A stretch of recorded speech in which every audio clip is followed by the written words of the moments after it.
One of the trickiest things about being in video production or being a filmmaker and traveling is that, well, you have a whole lot of gear that you use on a regular basis between your cameras, your lenses, your audio, your lighting, your tripods, your light stands, your diffusers.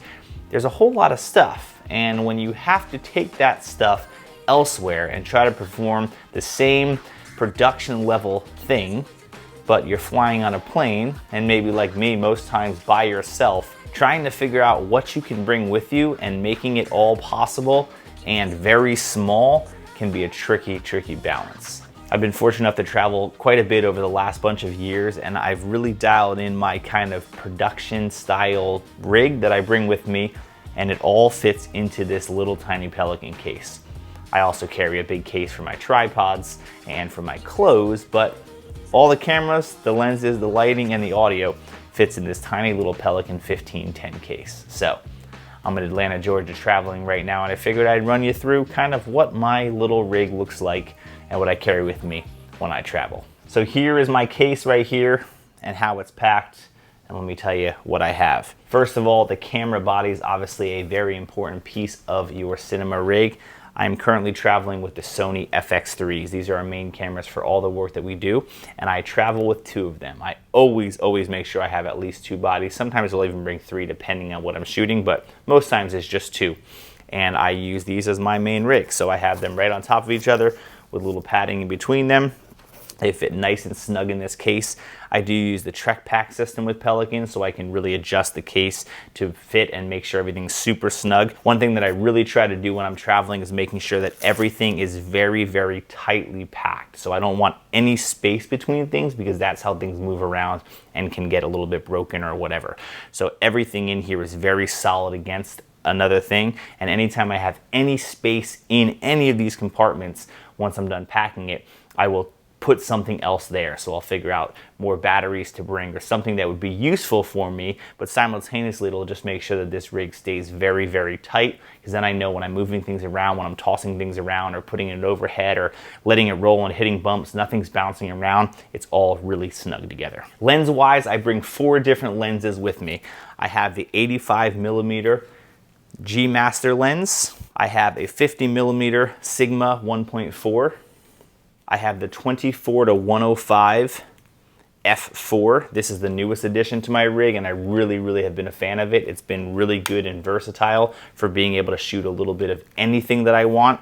This kind of stays with me primarily on my camera, because then I can really just have flexibility in the type of shot that I'm getting when I'm just bouncing around and capturing content. Usually the other camera, if it's a safe camera, for example, on a tripod, that one will have more of a fixed prime depending on what focal length I need it to be. And then I like to have this one on me most of the time, because then that way I can shoot as much as I can and have 24 all the way to 105 to get that B-roll or that additional angle for whatever I'm shooting. So that works great.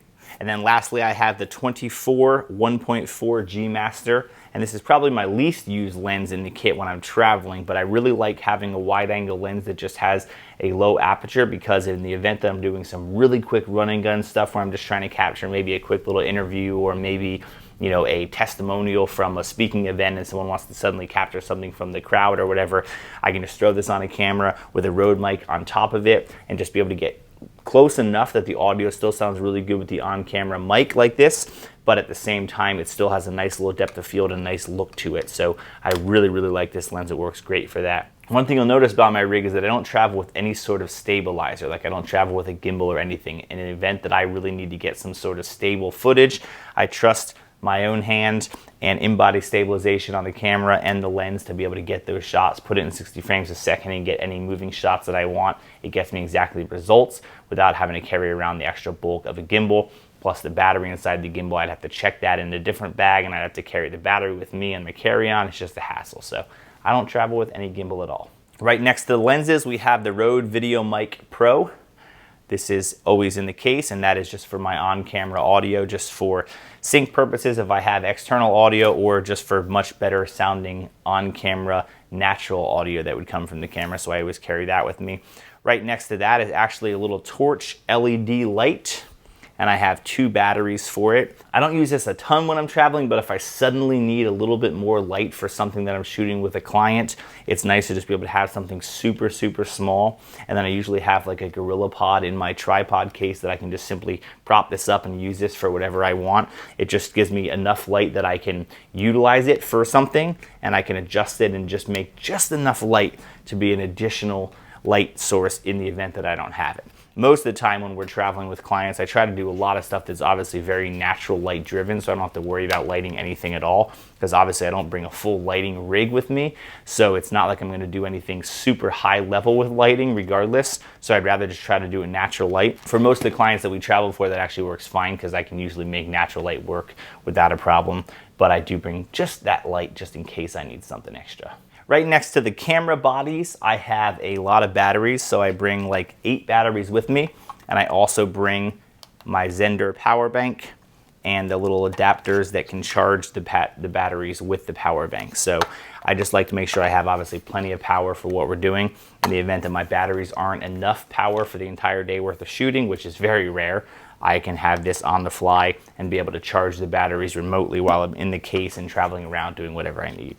But with the 8 batteries or so that I carry with me, it's pretty rare that that's not enough battery power for what I'm shooting in one particular day, and it usually works really well. If I'm shooting something like I did today, for example, where I'm actually having a safe camera on a tripod for hours and hours on end, I'll just plug this directly into the camera on the tripod, so that way I never have to worry about the battery going dead, and I can just let the FX3 run for a significant amount of time.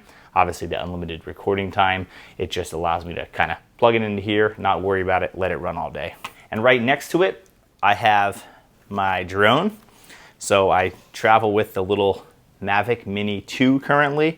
It's not the best drone in the entire world, but no other drone could I fit in the case like this with all the other stuff, so it works great. The rare times that I'm actually using drone footage when I'm out and about, it's a great drone to just be able to carry with me. Super small, super portable. It still gets great footage for the size and being able to fit it in here. It's great. Love this little drone. I carry that with me everywhere I go.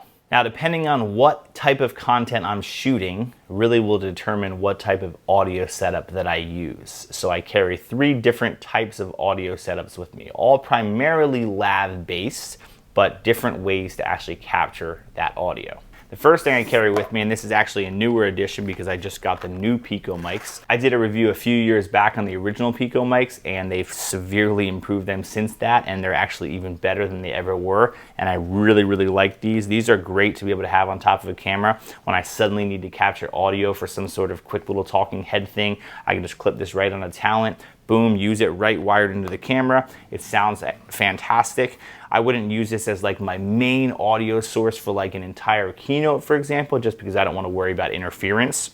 But for those quick little interviews after a keynote maybe, or some quick little testimonials with like a customer or somewhere on site, it works really, really well because it allows me to just clip it on, get some audio, monitor the audio in real time, and then just put it away really easily. I don't have to worry about wiring a lav down someone's shirt and put a wireless pack up to them. I could just say, cool, you want to get something quick? Boom, clip it on, get some audio. Incredibly convenient for that. I also can use the new Pico mics with a lav as well, which is nice. You can plug a lav directly into the Pico mics and actually use it as more of just a wireless receiver instead. But I only really use the Pico mics for the clippability of really quickly clipping something on and getting audio from them. If I actually want to use a lav source, my other options are what I actually prefer. Option number 1, the one that's been very reliable for a bunch of years, but I've actually kind of started going away from it a little more, is actually the Tascam DR10Ls. Most likely you're familiar with these, but it's basically I run a lav mic directly into the DR10L, really good battery life. It's recording to an internal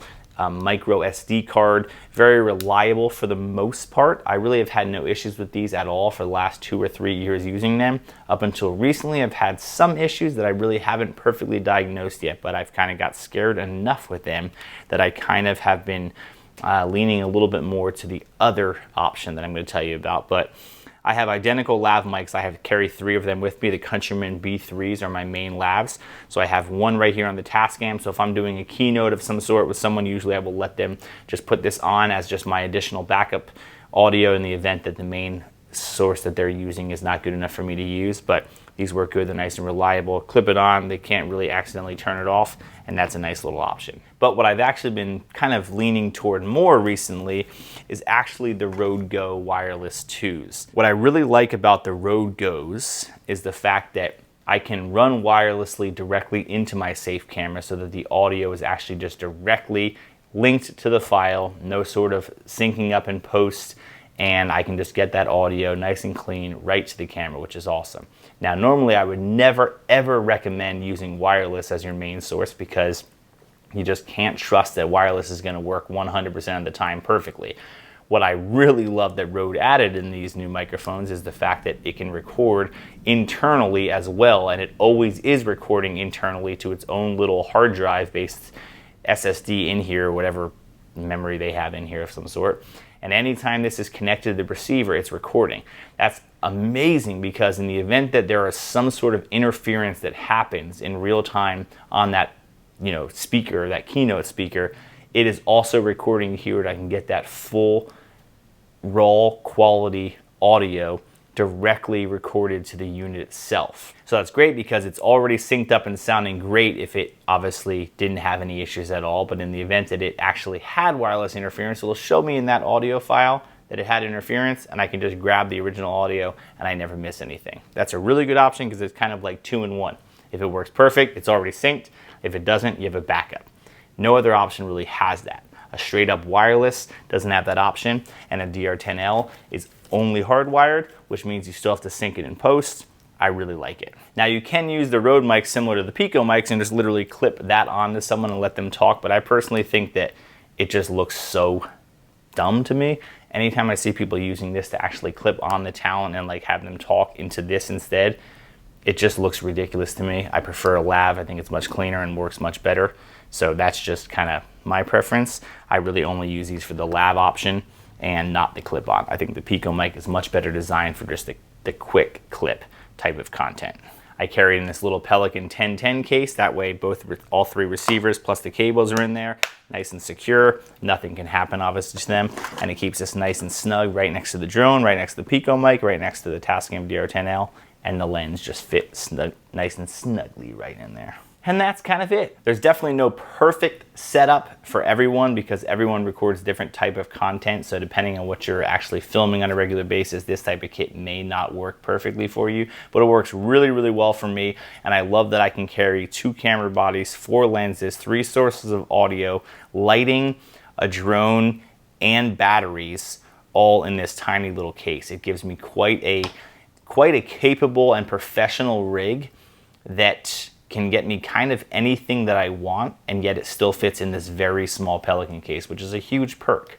When I'm traveling by myself, I really don't want to have to worry about carrying tons and tons of cases or shipping cases or just having it be a nightmare to travel. I travel enough that I can make this really portable and easy to use, and for the content that we create, it works just fine. Other than this Pelican case, all I travel with is a large tripod style case that I've done a review on before, I believe, and I carry a tripod, a monopod, and then that case also is my luggage for all of my clothes. So when I'm running through the airport, for example, when I first get there, all I simply have is my Pelican case in one hand, and it's got a handle that comes up and wheels that roll, and the tripod case in the other. I check that actual tripod case on the airline, and all I bring on board with me is my backpack, which is my personal item, and this fits in every overhead luggage, no problem. The 1510 is the nice size case because it will fit in any overhead storage on an airline, which is really nice. I've never had a single place or any size airplane not allow this case.